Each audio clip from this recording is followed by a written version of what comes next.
conflitos com amizades. Então, assim, a gente deveria, às vezes, escrever quase um livro para poder retratar disso. Mas apenas nesse provérbio a gente vê tamanha sabedoria nisso, em resumir um grande texto. E o tema central de Provérbios é a palavra sabedoria. É a arte de usar o conhecimento, a inteligência, de uma forma que glorifique a Deus. O livro de Provérbios, ele trata totalmente isso. É o saber agir de acordo com a vontade de Deus. E aqui em Provérbios nos ensina a nos fazer da forma certa e no tempo certo. Porque a gente saber fazer a coisa certa, mas também fazer no tempo inapropriado, não convém. Então, o Provérbios todo indica isso. E também no Provérbios a gente vê o ministério de Jesus ao todo aqui. O ministério de Jesus no longo da vida dele, o que ele fez, o que ele ensinou. Em Provérbios a gente encontra, primeiramente, doutrina, foi o que Jesus fez, ensinou, deu a doutrina correta, os ensinamentos de Cristo. Também repreensão, Deus alertou sobre o que não é certo, ele nos ensinou. Sobre também correção, voltar ao que é certo, corrigir, mudar a rota, retornar ao caminho certo. E também educação na justiça, que é se permanecer dentro do que é certo. Porque não adianta só saber o que é certo, fazer o que é certo, mas também depois sair tateando, se desviando do caminho. Mas em Provérbios relata tudo isso e que também reflete o ministério de Jesus. Em Provérbios 3, eu vou tratar com vocês a partir do verso 5 ao 10. Vou contar uma pequena história, porque esse versículo aqui, entrega no caminho o Senhor, confiar nele. Não adianta a gente querer só entregar os planos e não querer confiar depois. A gente não faz sentido você entregar alguma coisa a alguém se você não confia. Primeiro você tem que ter confiança para depois você entregar. Uma pequena história é de dois agricultores que oravam a Deus pedindo chuva, mas somente um deles foi preparar os seus campos para poder receber essa chuva. Eu pergunto a vocês, qual deles verdadeiramente confiou no Senhor? Foi o que não preparou os seus campos ou o que preparou? Eu tinha conversado com um pastor também há poucos dias, ele me contou uma história parecida com essa, que um pai orou junto com o filho pedindo chuva, mas quando saiu de casa, o filho vira para ele e fala: "Oi, pai, o senhor não vai levar guarda-chuva?" Então, assim, doeu no coração do pai, porque ele pediu a Deus, confiando em Deus, mas foi para fora como se nada fosse acontecer. Então, a gente deve confiar primeiramente no Senhor para poder entregar esses planos. E esse é o tema que eu tenho tratado, porque nas mãos certas é de Deus que a gente deve entregar. E quando a gente está caminhando nessa jornada de realizar sonhos, de planejar, de buscar projetos diante da face de Deus, pode acontecer alguns riscos que nós devemos evitar, porque quando realizamos algumas coisas, pode correr alguns riscos que pode afetar nossa caminhada. E esses riscos são consequenciais, eles automaticamente se referem assim progressivamente. Que o primeiro é tornar essa bênção, tornar esse desejo um ídolo. E você, tornando esse desejo um ídolo, essa vontade, o seu trabalho que você quis conquistar, os seus sonhos, você acaba dedicando total tempo a isso. E não vê mais nada do que está em sua volta. Então, nós devemos tomar cuidado com isso, em não tornar um ídolo e não querer dedicar total tempo. Porque quando você faz isso, você acaba esquecendo da parte principal, você se esquece do abençoador, que é Deus. Ele te dá, Ele te propõe essa oportunidade e às vezes você esquece dele. Então, a gente tem que tomar esses pequenos cuidados para não poder cair nessa armadilha que vem a nós. E para a gente dar consequência, quero que vocês foquem no verso 5, que diz assim: confie no Senhor de todo o coração e não se apoie na sua própria inteligência. Essa versão minha aqui é um pouco diferente da tradução de vocês. E o primeiro ponto que eu queria tratar com vocês é: alinhe-se aos planos de Deus. Confiar. Confiar em Deus é você alinhar, confiar que Ele tem um plano melhor, que Ele tem um pensamento mais alto, que Ele sabe o que está fazendo. Você alinhar-se a Ele é você confiar que Ele sabe a direção certa, e não você. Não se apoie na sua própria inteligência, eu continuo no versículo. A gente acha que se a gente entregar para alguém, não vai sair da maneira certa. A gente tende a confiar somente na nossa inteligência e a achar que só nós somos os donos da verdade, o que vai acontecer é só se a gente estiver ali fazendo tudo, mas a gente tem que confiar em Deus, porque Ele nos direcionará ao caminho certo. Confiança, entregar-se totalmente. Você tem que entregar para que Ele possa agir. Se você não entrega, Ele não vai agir, você querendo, puxa para cá e, não, Deus, o Senhor toma conta, mas você quer ficar puxando para trás. Não adianta, você tem que entregar-se totalmente. É seus sonhos, seus desejos, seu trabalho. É quando muita gente aqui, até viu do Clevinho a revelação, é um filho que ele sonha, certo? Então, assim, não adianta ele querer ter um filho, mas não adorar ao Senhor com isso. Não querer somente para Ele. Não adianta a gente querer conquistar terras, conquistar algo aqui na terra, mas poder ficar só para a gente, querer falar assim, não, Deus, eu quero, mas quem vai tomar conta é só eu. A gente aqui, o Lenilson, a gente sempre fala um com o outro, aqui na terra a gente tem coisas, mas a gente é só administrador. O dono é Deus. Então a gente tem que, para confiar no Senhor, a gente conversa com Ele, a gente fala com Ele, a gente põe uma intimidade. E a gente tendo intimidade com o Senhor, a gente percebe que Ele tem o melhor para nós e a gente vai entregar totalmente a Ele. Porque a gente começa a reconhecer. O Espírito Santo trabalha no nosso coração e nos mostra, não, Deus é justo, Ele sabe o que faz, entregue-se totalmente a Ele. Então, eu sei que cada um aqui tem planos, cada um aqui tem projetos, às vezes para essa semana, para mês que vem, para daqui anos, mas entregue a Ele, porque Ele vai te direcionar. Eu sei que cada um aqui tem um plano. Eu queria fazer um momento de oração, pastor, cada um possa baixar sua cabeça e colocar diante de Deus esses planos, colocar diante de Deus o seu sonho, o seu trabalho, seus projetos, os seus anseios, mas coloque na direção dEle. Pedir que os irmãos abaixem sua cabeça e coloquem diante de Deus disso.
Deus, nós louvamos o nome do Senhor, te agradecemos, Senhor, pela oportunidade de falar com o Senhor.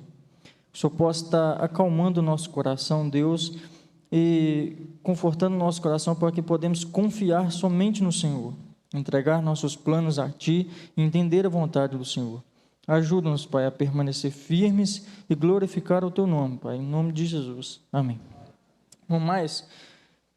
Verso 6, diz assim: lembre de Deus em tudo o que fizer, e Ele lhe mostrará o caminho certo. Primeiro, a gente entregou a Deus, conversou com Ele, colocou diante dEle nossos planos, mas agora Ele quer que você trabalhe dedicadamente. Ele quer que você também faça algo. Você confiou nele, você apresentou seus sonhos, mas agora você tem que trabalhar. Não adianta cruzar os braços e ficar parado. Não adianta. Uma frase que eu ouvi uma vez é: uma poça d'água parada não faz vida correr. Porque quando tem água viva, corrente, ela leva vida mais longe. Uma poça parada não traz vida a lugares diferentes. Você não vai realizar planos se você ficar parado. Você não vai transmitir graça se você ficar parado somente num lugar. O William, a gente falava muito que a igreja não é só dentro de 4 paredes. E não é mesmo. Porque se você ficar somente aqui, você não vai ganhar almas, você não vai realizar algo diferente se você ficar preso somente aqui. Então você não vai conseguir realizar seus sonhos se você ficar somente parado. Você tem que trabalhar dedicadamente. E o verso fala que lembre-se de Deus em tudo que você fizer. Trabalho, movimentação.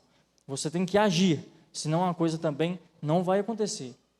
Não adianta você querer ficar só estagnado, achando que vai brotar do nada.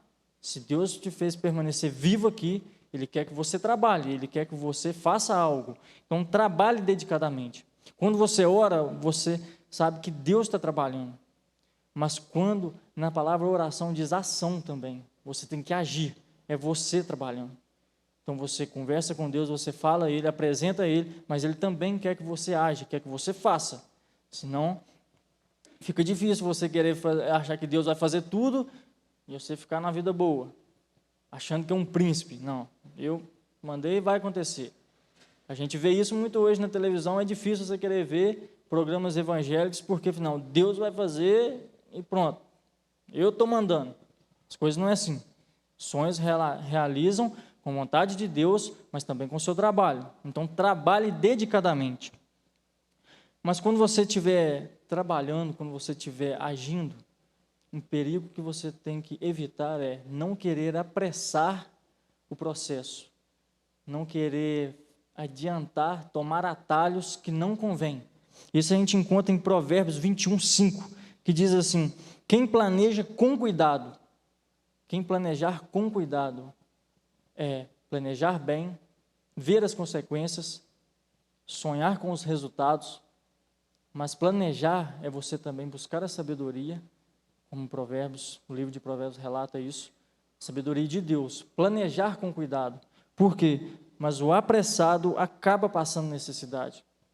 E uma frase que uma moça me falou, e ela tem me marcado isso desde novo, e eu tento aprender isso. Ela me disse assim: a pressa é inimiga da perfeição. E a gente percebe muitas vezes isso. Querer apressar as coisas faz com que as coisas deem errado, faz que não fiquem boas, não fiquem perfeitas. Então a gente tem que tomar cuidado com a pressa. Querer fazer tudo da noite para o dia. As coisas não funcionam assim. Então devemos evitar de querer tomar atalhos que não glorifiquem a Deus. E a gente apresentou a Deus, está trabalhando, mas dentro desse processo de realização de sonhos, de desejos de conquistar algo, de almejar algo, a gente tem que ter temor ao Senhor. E no verso 7 diz assim, acompanhem comigo: não fique pensando que você é sábio, tema ao Senhor e não faça nada que seja errado. Isso na minha versão. O temor ao Senhor é reverência afetuosa como um filho ou um pai. É você se chegar humildemente ao Senhor, falar: Deus, eu estou aqui, eu trabalho, mas eu confio no Senhor. Eu sei que o Senhor tem melhor para mim. O temor ao Senhor, a Bíblia fala que é o princípio da sabedoria. Então, a gente tem que temer ao Senhor, confiando nele, que Ele vai fazer o melhor para a gente. E por que temer ao Senhor? Por que devemos temer a Ele?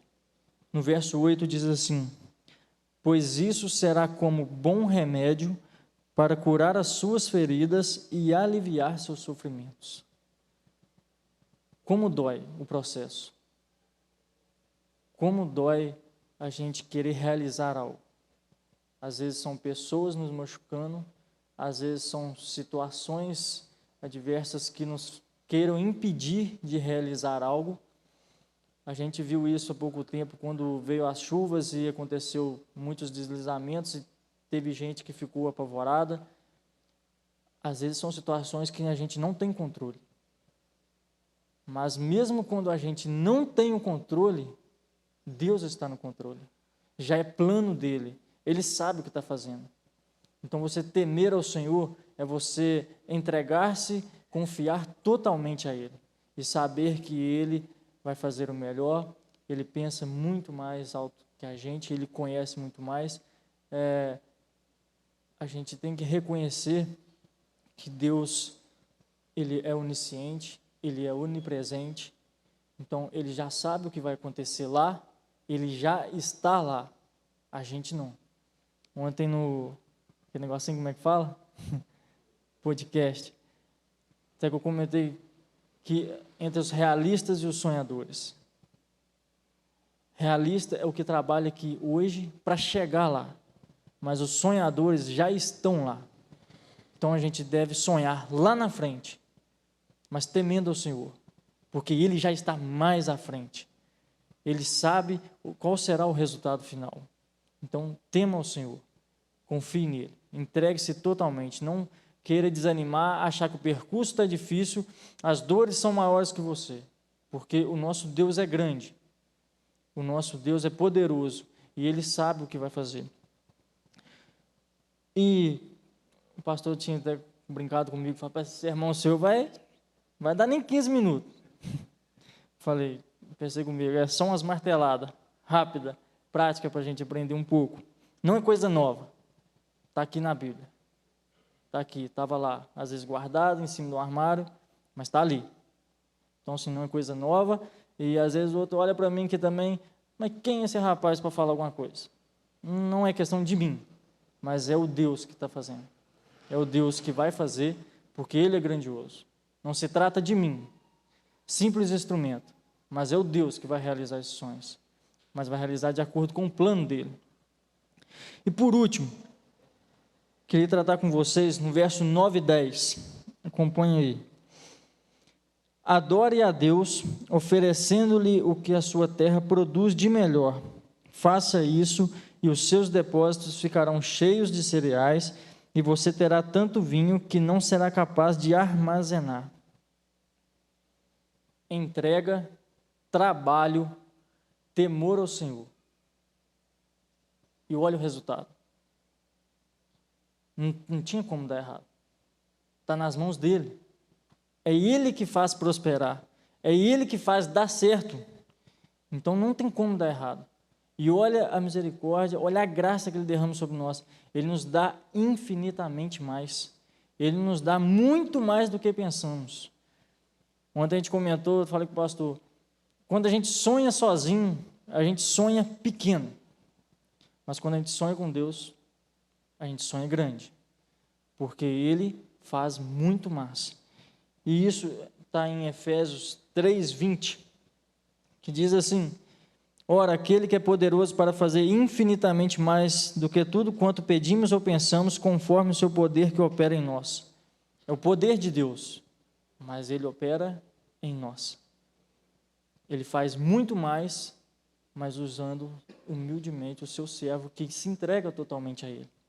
Não é pessoa que, não quer saber, eu vou fazer na minha própria inteligência, eu vou fazer nos meus recursos. Não, Deus faz infinitamente mais as pessoas que se entregam totalmente a Ele, que se entregam tudo, não somente uma parte, não somente outra, mas que entrega-se totalmente. E isso vem em nós para adorar ao Senhor. Mas como adorar ao Senhor? Enquanto a gente está no processo de realização de sonhos, de realização de projetos, como a gente adora o Senhor? Primeiro, abençoar a nossa família. Não adianta você querer ter realizações somente para encher o seu ego, mas Deus põe infinitamente mais na sua vida para que você abençoe outras pessoas.